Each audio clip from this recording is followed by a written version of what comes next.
Hey everyone, my name is Daniel, an indie game dev currently working on a game called Azor. But today's video is all about the creation of pixel art characters. So let's start and have a look at the setup for pixel art. As the software you can use many different ones. I use Adobe Photoshop, but for example GIMP and Krita work just as fine. Though you might need different methods to draw a single pixel than shown in this video. If you want to spend some money, you can also use Aseprite.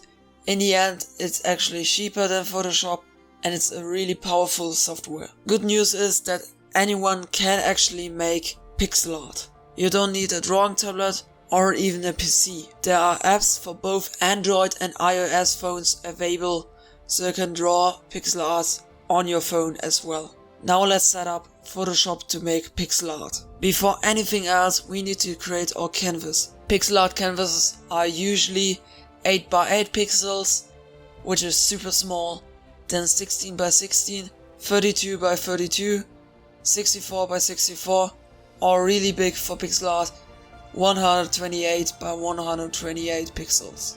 Just type in your values of choice in the height and width fields, and most importantly, set the type to pixels. I chose 32x32 pixels as my canvas.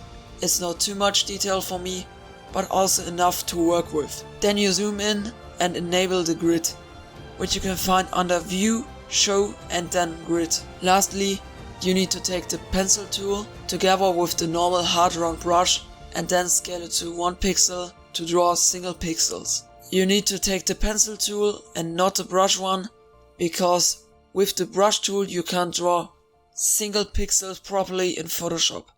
For the razor tool, you set the mode from brush to pencil and scale it to 1 pixel as well. Now let's jump on to the sketch.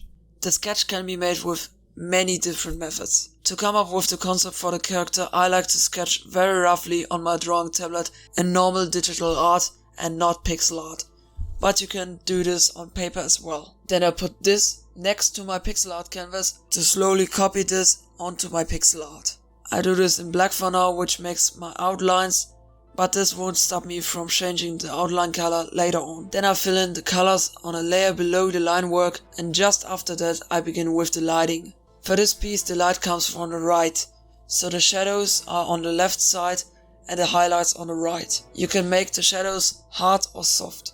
Soft means that you blend the base and the shadow color, but don't blend it too much so it doesn't look blurry. There's also the effect of differing in pixel art, which is this checkboard-like pattern shading. Now let's change the color of the outlines to something different than black if you find that too boring. And to end things up, let's add subtle details like specular dots or a secondary light source. But you need to remember here that you're really limited with pixels, so too much detail can ruin the complete thing. And that's it for pixel art. You should always remember that it can be harder to draw with fewer pixels, as you need to choose wisely what you do with which pixel. If you like this type of content, I would highly appreciate if you subscribe to the channel and hit that notification bell. See you next time, cheers.